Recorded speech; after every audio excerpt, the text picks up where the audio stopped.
365, that's all the time, boy. I started at the bottom, headed to the top. Yeah, I started at the bottom, I'm headed to the top. Started at the bottom, I'm headed to the top.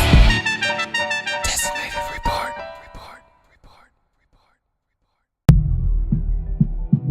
Welcome to Designated Report. I'm your host, Sean Alcide, and this show is brought to you by New Villa Radio. Shout out to New Villa Radio. As you know, this is our very first episode, and we're just going to be talking about the hottest sports topics around the world. We're going to give you the truth, the whole truth, and nothing but the truth. To start off with our first segment, Jameis Winston. This is the majority report. This is very unfortunate to hear this happening to Jameis Winston and to happening to the victim as well. Not only is this a bad look for the NFL, but this is a really bad look for Jameis Winston as well as the Tampa Bay Buccaneers. He was their first overall draft pick, their franchise quarterback a couple of years ago, and now going into his third season, he's being suspended for the first 3 games. Now, if Jameis Winston did this, he absolutely deserves to be punished accordingly. He should definitely pay the consequences for what he's done. My only problem is if this happened 2.5 years ago, prior to him being drafted, him still being in college at the time, how come he's being suspended 3 years later? That tells me that the NFL must not have had enough evidence to suspend this guy in the first place. So 3 years down the line, they find a way where they got to put some kind of hammer down to still protect the shield and take down Jameis Winston. Again, if Jameis Winston did this, then he deserves the punishment. But I have a problem with it coming 3 years later than it should have came. So I feel like the NFL, it's a bad look on your side. It's kind of like the whole Ezekiel Elliott thing where there hadn't been any charges pressed, but they still had to come away with a suspension for him. So I think that was not a good look for the NFL, and I'm hoping that something good could come from this. You know, maybe if Jameis Winston comes out and says, okay, I actually did this, so that it could save not only himself face, but the NFL as well. Going to our next topic, Jello Ball / LeVar Ball. Look, LiAngelo Ball, aka Jello, was not drafted by any NBA team. His father had said that he was not probably going to get drafted, but he would make a summer league team or play on a G League team of some sort. As far as we know, he has not yet been given a summer league contract, an offer, anything of that nature has yet to surface. So it's not looking really good for the Ball family as far as all 3 of them boys getting to play in the NBA, especially on the Lakers, like LeVar said. Now, my beef here is LeVar Ball has been very, very outspoken about his 3 boys playing on the same NBA team. He's even said that if the Lakers wouldn't take them, he would get Lonzo Ball out of there. So that's going to stir up the pot a little bit over the next couple of weeks and months to see if LiAngelo Ball is able to get on whether the Lakers roster or someone else's roster. But the Lakers have come out and said they're not interested, not only because of LiAngelo Ball's inability to probably play in the NBA, but because the circus that comes around with LeVar Ball. So I'm looking forward to seeing how LeVar is going to handle this situation, whether if he's going to talk out some more or if he's just going to kind of like sit back and let things take course. So be on the lookout for that. My next topic is LeBron James, the King James. Mr. L.A. Brown, he's coming to the Lakers. We don't know, but all signs are pointing to LeBron James signing with the Lakers. Look, after the last finals game, the press conference, LeBron James came out and said the next decision is not going to be based on solely winning championships. He said that championships are always going to be a part of what he does and what he tries to accomplish as a competitor and as a winner. But it's going to be more based around family. He has sons now who are going to high school next year. He has a daughter now, which he didn't have the last time he made a decision as such. So it's going to come down to a lot more than just basketball. And a lot of people are leaning towards the Lakers being a part of that. He has 2 homes in LA. His business partners live in LA. His production companies are based in LA. Plus, they're the Lakers. You know, Magic Johnson, Paul George possibly coming along with him. Build the next super team there. And Kawhi Leonard has been outspoken about wanting to come to the Lakers so they could build something special. Maybe they're able to take down the Warriors and win a championship. I know LeBron, as Stephen A. Smith has said, is tired of losing to the Warriors. So what better way to come to the Western Conference, knock those guys off, and now the weak Eastern Conference that they've been saying you could kind of breeze through the finals, even though I don't think Boston's going to be an easy breeze. But you just put that in perspective and see why LeBron to LA makes so much sense. It's exciting to see what's going to happen in LA the next couple of weeks. Paul George, my next topic. So I had something completely different that I was presenting to this Paul George case. I thought, okay, Paul George from LA, he grew up there. He's been very outspoken the last year and a half about wanting to come play in LA, thinking Paul George to LA is a lock. So these last few days, kind of like a week, it's been reports that Paul George is leaning on staying in OKC and how the front office is very confident in him staying in OKC. But it's not looking like it's a very good look right now for the OKC Thunder. Let me tell you why. Today, this afternoon, reports came out that Paul George is hosting an ESPN special feature where he'll be followed around by SportsCenter. It'll be aired at 6 p.m. every day. Not every day, but on the 3 separate occasions that it'll be posted, where he's going to be followed around the process. They're going to show the process of him talking to his wife, his family, his parents. He's going to be getting advice from Dwayne Wade. He's going to be talking to advisors around him. He's going to be talking to the teams. And then the last episode will be when he actually makes his decision. It'll be post-decision, but they'll show like what went behind it and what made the ultimate factor into him choosing whether to go to stay in OKC or go to the Lakers. I personally think Paul George will. I'll tell you at the end of the show. But it's exciting to see what's going to happen in OKC. Thunder fans, Laker fans, buckle up. There's going to be a few things happening over these next couple of days. Kawhi Leonard has come out and said he does not want to be in San Antonio. You know when you know a man really don't want to be somewhere? When he's willing to pass up $219 million to do it. He is through with Popovich. He is through with Buford. He is through with the Alamo River. He's through with the city of San Antonio entirely. Kawhi Leonard still drives like a 98 Chevy or something from what I'm hearing. So that man is not too concerned about a certain amount of money that's going to affirm what he wants to do as far as his happiness with his life moving forward. He is from LA. He played college ball in San Diego State. He spends his offseason in LA training. And he's actually currently in California right now taking downtime away from the Spurs. So when Pop flew out there after reports came out that Kawhi wanted to trade to the Lakers preferably, Pop flew out there last week, Tuesday, to talk to Kawhi face-to-face, and Kawhi reiterated that he wants to be in LA. He does not want to be in San Antonio. So now the Spurs are playing tough ball, saying they will not trade him to the Lakers, and they'd rather trade him to an Eastern Conference team. My thing is, are the Spurs going to be that stubborn when they can get the best package from the Lakers? Say a Brandon Ingram, a Kyle Kuzma, a Lonzo Ball, Josh Hart, maybe a Julius Randle via sign and trade? Are the Spurs really going to send him off east? And a team out east, do you really want to take on Kawhi Leonard when he's made it clear he's only going to re-sign with the Lakers in 2019 by any means necessary?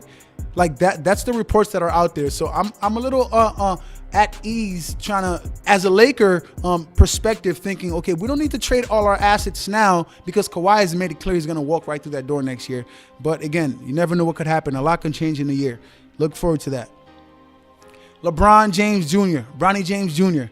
The kid is 13 years old. Why is this news that he almost dunked yesterday in a basketball game? Because his father was there, and his father is LeBron James. Look, I've seen 13, 12-year-olds dunk all the time. I actually worked with a kid this year who was 11, and he was dunking in our school, in middle school. And he's in middle school still.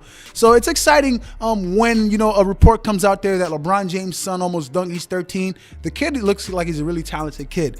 But the only news here is that he's LeBron's son. Because we see kids younger than that dunk all the time. But the fact that he's LeBron's son, and LeBron was in attendance with a pretty dramatic yet subtle reaction, kind of like grabbing his head and like just shocked, because I guess that's the first time he had attempted to do that in a game. And it was pretty surprising to LeBron. But again, this is only really news because it's LeBron's son. But the kid looks like he's really talented. Look, LeBron has come out and said he wants one day his biggest accomplishment will be to play with his son on an NBA floor. If he comes to the Lakers, does the Lakers make LeBron a deal, say, hey, if you come with us, we'll guarantee your son gets to play in Los Angeles on one of the biggest sports franchises in sports history? Very well a possibility. I don't know if that'll happen, but we'll see. My last topic for this segment is stay mellow. Carmelo Anthony. Look, I don't know why people are so mad at Carmelo Anthony. Carmelo Anthony has recently picked up his last year on his option where he had to opt in or opt out. He opted into his contract with the Thunder worth $28 million this year. And fans on Twitter and social media entirely were going insane as if the man is supposed to leave $28 million out there. Look, Carmelo Anthony is a potential Hall of Famer. He's been one of the greatest scorers this game has ever seen. But to think that he was going to leave money on the table when he's actually well aware that he was not going to get that kind of money if he hit the open market. And I don't know why we're blaming Carmelo Anthony. Last year, before he was traded to the Thunder, he made it clear that he wanted to be traded to the Houston Rockets. That's where Carmelo Anthony wanted to be. So the Rockets were unable to get a deal done, and they traded him to the Thunder instead. Is that Carmelo's fault, that he was traded to somewhere that was not his top choice? Yeah, he had a no-trade clause, but that was the next best destination for him if he was not going to get to go to his choice of the Houston Rockets. So Melo put out a post saying, why y'all so mad? Like, there's more important things in life to worry about. Enjoy life. Do your thing. Melo, I agree with you, man. Get your money. Get that bag. $28 million straight to the bank, straight cash, homie. Are you serious? Cam Newton. So last week at a football camp that Cam Newton was hosting, there were these young kids who were trolling Cam Newton on camera. They pull out their phones on Instagram, Snapchat, whatever it was, and they're trolling him about the Super Bowl 2 years ago, which he lost to Peyton Manning in the Denver Broncos. So they're asking him about Von Miller. They're just making fun of him. And Cam Newton is like, he's responding pretty aggressively, but I want to say playful, but not really playful, kind of like stop, chill out. And one of those kids reacted, man, I will beat you. You know what? Cam Newton said, you going to do what? He kind of like pressed the kid in a way, and the kid kind of like fell back a little bit, and they kept on going with the little laughter. Now, I'm not sure if I'm more disappointed in the kids than I am in Cam Newton. Cam Newton is a human being. He had a human reaction to something that he didn't find very funny or very cute, and he reacted. Now, could he have reacted more professionally? Yes. But those kids going to a camp where someone's actually helping you to develop your craft and be a better football player, are you serious? You should be ashamed of yourselves, kids, for that. Julio Jones. Julio Jones is one of the best wide receivers I've ever seen play. He is, to me, top 3, even top 2 in the NFL right now as far as wide receiver, as far as catching ability, speed, size, strength. He is the total package as far as wide receiver. He plays for the Atlanta Falcons, and they have a contract that Julio is still under that has 3 years left in it. 3 years left. And Julio has come out, and he's been holding out of mini camp. He's been holding out of mandatory camps because he's looking for a new contract. Now, my problem is not just Julio wanting a new contract with 3 years left on it, but the media. How is the media giving this a pass? If Odell Beckham Jr., who actually broke his ankle, is in a contract year, 1 year left on his rookie deal, only making $8 million this year, if he had held out of any camps, he would have been ripped for it. But Julio's getting a pass. I'm not sure why, but we all know the whole double standard stigma that comes with Odell. We love to hate him, and we always want to pick at him when he does things that is benefit for him, but we don't get other players for doing that. Are y'all serious, the media? Come on now. ESPN's body issue. Look, I'm all for people working out and being in tip-top shape, but do we really need to see athletes butt naked every year? Like, come on, man. Like, we got kids watching our networks. This is a Disney network. We got kids watching these things. We got kids following y'all on Instagram and stuff that I don't need to be seeing Saquon Barkley's behind on my Instagram feed. I don't need to be seeing Karl Anthony Towns and those guys naked pecs. Like, come on now. Like, it's okay to do that, like to appreciate somebody's physical ability and the way that they look, but come on, I don't need to be seeing that. Again, we got kids watching y'all. It's just getting annoying. It's corny. It was cute the first time. I'm tired of it. Get on with it, ESPN. Are you serious? My last one is Lonzo Ball's diss track. This may be a little outdated, but I thought it was relevant enough to talk about only because free agency starts this week. So Lonzo Ball put out a record 2 weeks ago, and he was dissing Kyle Kuzma, one of his teammates. And the most part that stuck out to me was the fact that he was talking about Kyle Kuzma's father, and the fact that Kyle Kuzma does not actually know his biological father. I thought that was a little low blow. Even though we're cool and we mess around, we play around on social media all day, I think that was taking it too far. So Lonzo Ball, come on, man. You're an adult now. You play for the Los Angeles Lakers. You don't play for the Charlotte Hornets. You don't play for the Memphis Grizzlies. You play for the Lakers. That means the spotlight is on you, and you gotta hold yourself to a certain like professionalism. Come on, man. You play for the Lakers. Magic had to call you and tell you to tone it down so you could chill out and get back in the gym working on that shot and working in the weight room getting your muscles on. I do give you some props for getting that muscle on though, because you definitely show me that you're not just staying in the studio and you're working on your body as well. So Lonzo Ball, come on. Are you serious though? Wrap it up. All right, to wrap it up, I'm just going to quickly run through Des Bryant. He's still unsigned. I'm not sure if anybody foreseen this, but Des Bryant still does not have a team. He is one of the best receivers of the last decade. Is that fair to say? Played for the Dallas Cowboys, and he was released once free agency was starting, and he has not been on the team yet. He still has not found a contract. Now, he wants to play for the Giants. He's made that very vocal. He wants to be a Giant. He wants to play with Odell Beckham Jr., Eli Manning, and those guys. But the Giants have yet to show any significant interest. The last I heard, the Baltimore Ravens offered him a contract, but he didn't want it. He wanted kind of like a one-year deal to kind of prove himself so he could hit the open market again the following year. We're looking forward to see what happens with Des Bryant. The NBA Rookie of the Year. Look, this is clearly Ben Simmons against Donovan Mitchell. We know Tatum is technically a candidate, but it's really down to those two. Personally, I think it's Ben Simmons and Donovan Mitchell. I would take Donovan Mitchell, even though I know my boy S thinks Ben Simmons because he's a Sixers fan.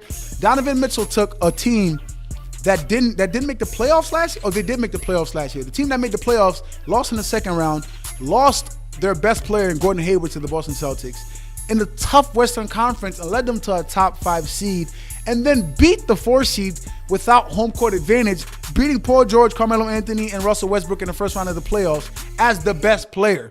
Ben Simmons is great. He's going to be an all-star, maybe an MVP one day. But Donovan Mitchell doing that in a tougher conference, being able to shoot the ball, drive it, kick it, and do all that, to me, that was impressive. I think Donovan Mitchell's your Rookie of the Year.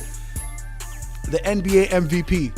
Personally, I think the award is misguided. It should be to the best player who's more valuable to their teams, but that's not what it is. Like, it's just come down to who had a better year and whose team had the best record. So that, to me, doesn't dictate who's the most valuable player. Because look, James Harden, who I think is going to win it, was an MVP, and he's deserving of the MVP if he wins it. But how do you argue against LeBron winning that MVP trophy?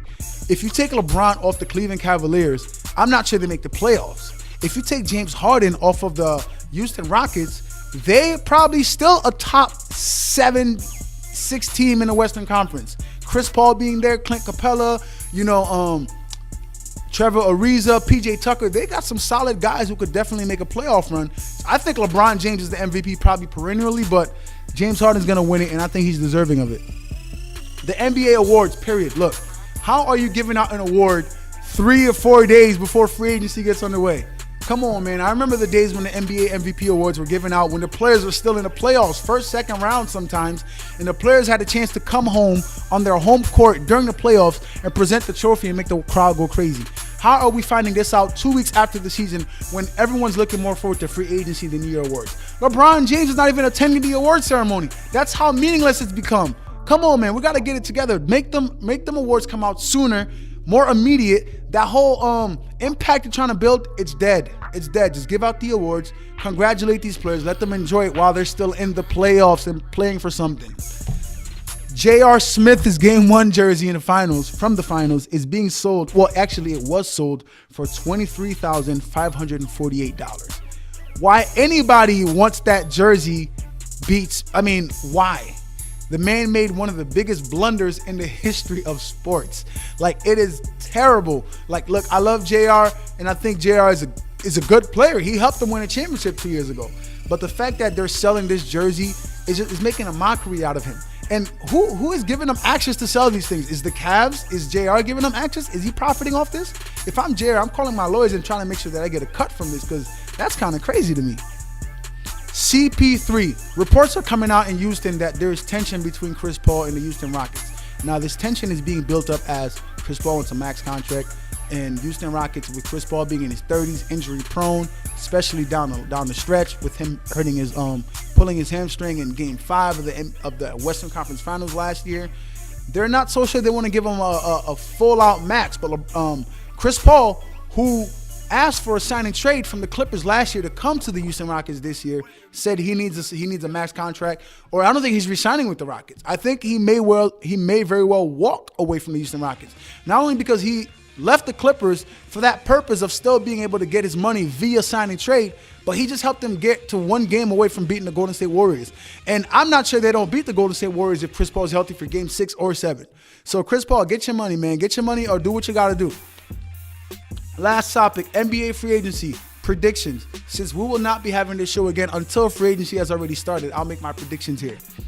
Chris Paul, I think eventually he's going to work it out with the Rockets. They're going to have to cough up the money. 5 years, $200 million, pay the man. I think he'll resign with the Rockets. LeBron James, you heard it here first. I've been calling this for almost 2 years. LeBron James will sign with the Los Angeles Lakers. And I believe he already knows he's going to sign with the Lakers. That's why he's not taking any more free agent pitches. He doesn't want to hear you sway him and tell him why this city's the best for him. Philly, it ain't happening, which makes somebody happy. Houston, it ain't happening. He thinks the city's terrible. Reports say LA, 2 homes, businesses, Hollywood, Magic, the Lakers, bingo. Cleveland, you're cap strapped. You don't have the ability to get players to come there. You have no trade assets. Kevin Love, no one's willing to take on $25 million for Kevin Love at this point and give you some valuable superstar assets to help LeBron try to win another chip. Cleveland, I think you lose LeBron. Welcome to LA, LeBron. Paul George, that man has been asking to come to LA as much as Hollywood actors trying to come there to try to get a movie hit. Look, it's no secret Paul George has been wanting to come to the Lakers. He asked for a trade last year around this time from the Pacers to come to the Lakers. But the Pacers, being petty, traded him to the OKC Thunder instead. And this year, all throughout the year, he's still been talking about how much he loves LA. All-Star game, playing with the Lakers, playing inside the Staples Center. He's been very clear he wants to play for the Lakers, and he's looking forward to being there. So now that he has the opportunity to, I think he'll actually make it come to fruition, and he will be in LA next year. Paul George, LeBron, at the very minimum, will be Lakers next year, and the Lakers will be back in it in the Western Conference Finals, and possibly in the Finals by the All-Star break if they're able to get Kawhi Leonard from the San Antonio Spurs. That was our show for today. Go on our YouTube channel, New Villa Radio, subscribe, Designated Report, follow us on Instagram at Designated Report, and go to the website and check out our content, a wide variety of things, DesignatedReport.com. I'm your host, Sean.